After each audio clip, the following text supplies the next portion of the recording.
Suicide Notes, Day 19. I woke up this morning to a snowstorm, a full-blown blizzard. It's so white outside my window, it looks like the hospital is flying through the clouds. It's beautiful. The snow just keeps coming and coming. Those crazy naked trees I can see from my room look like they're juggling cotton balls. Goody and the other day nurse couldn't get in because the roads aren't plowed, so Nurse Moon and the rest of the night shift had to stay on, and they were not happy about it. They just wanted to go home and get some sleep. Cat Poop couldn't make it in either, so basically we all had the day off. We were making the staff crazy because they were so hyped up about the snow. Because we were so hyped up about the snow. It was Sadie's idea to go outside. Juliet said something about how the snow looked perfect for making snowmen, and the next thing you know, Sadie was asking if we could all go out in it for a while. At first, Nurse Moon said no, but then the other night nurse, Nurse McCutcheon, who always looks like she's forgotten something but can't remember what it is, said she would supervise us. Then Moon said it was okay, as long as 2 attendants went with us and we all stayed in a group. I haven't been outside since I came here. We can't even open the windows more than a couple of inches, so I was excited about getting away from the stuffy rooms for a while. Only then I remembered that I didn't have any outside clothes with me. My parents had brought me some jeans and shirts and stuff, but no boots or coat or anything. I mean, it's not like we go on nature hikes or anything. No one else had any either. It turns out the hospital had some. I don't know if they were left over from other patients or what, and I didn't want to ask. I mean, if they were, why did they leave them behind? That's the kind of question that really doesn't have any good answer. Anyway, we bundled up in the coats and scarves and mittens and stuff. Not everything fits us exactly right, but it was good enough. My only gripe is that the coat they found for me was bright yellow, like some dog had peed in snow. But hey, it's not like I was shopping at Macy's. Once we were dressed, we filed downstairs. We had to go through 2 sets of locked doors, and it felt like we were prisoners being transferred from one jail cell to another. Or from one jail to another. But finally, we made it out into the big square formed by the 4 wings of the hospital. As soon as we were in the yard, Sadie scooped up a bunch of snow, made a snowball, and threw it at Juliet. It hit her in the back of the head, exploding into a million flakes. Juliet made her own snowball and threw it back at Sadie, only she missed and hit one of the attendants. That was all it took. Within seconds, it was a full-on snowball war. There were no teams or anything. It was everyone for themselves. We didn't have anything to hide behind, so basically we just kept making snowballs and throwing them at whoever was closest. I thought for sure Nurse McCutcheon would make us stop, but she just got out of the way and watched, with a little smile on her face. I made a mental note to be nicer to her from now on. Not that I've given her any trouble, but you know what I mean. I could be less of a pain sometimes. I pegged one of the attendants in the back, while I was laughing at him, I got hit in the side of the face myself. I turned to see who had thrown the snowball and saw Martha smiling from ear to ear. After we were all worn out from the snowball fight, Juliet started making that snowman she'd been talking about. She made a small ball of snow, then pushed it across the yard, making it bigger. Sadie and I helped her, making smaller balls for the middle and head of the snowman. Martha stood watching us, but not joining in. I went over to her and said, "You want to see an angel?" She looked up at me with those big eyes and nodded.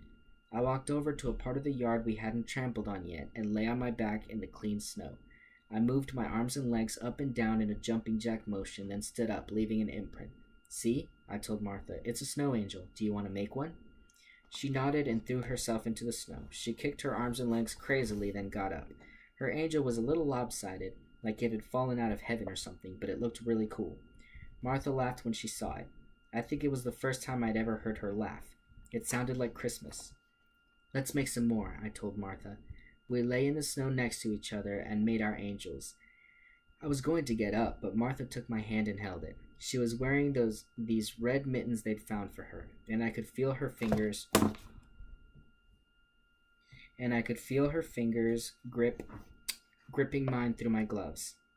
We just stayed like that, looking up at the sky while the snow came down. It kept falling, and for a little while it felt like we were flying through space and the snowflakes were stars rushing all around us.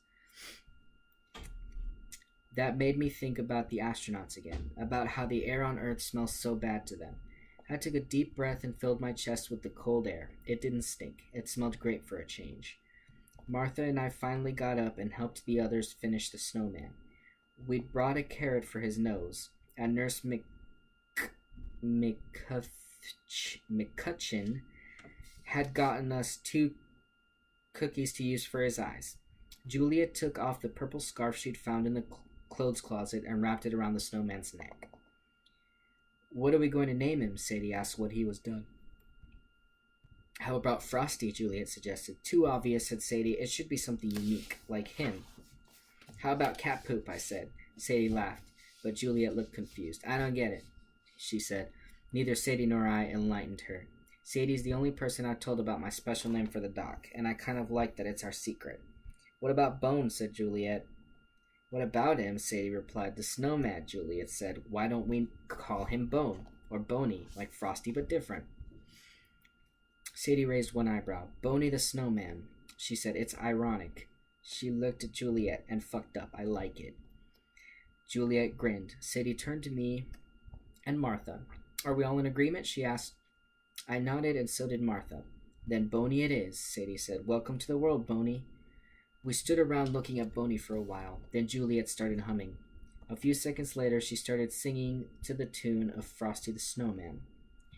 Boney the Snowman was a crazy, whacked-out guy with tattooed skin and a goofy grin, and he liked to get real high. Sadie and I laughed. Then Sadie sang some more. There must have been some acid in the soda that he had, 'cause when he went and drank it, screwed him up real bad. Excellent, I said, applauding the two of them. Your turn, said Sadie.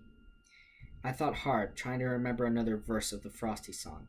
It had been such a long time since I'd sung it. It took a moment, but then I sung badly. He led them to the psycho ward, right to the dear old doc, and then they asked him what was wrong. He told them. I couldn't think of how to end it. Suck my cock, Juliet said. He told them, suck my cock.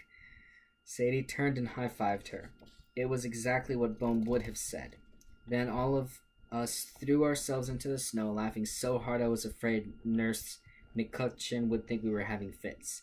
Even Martha did it, although I don't think she really got why our song was funny.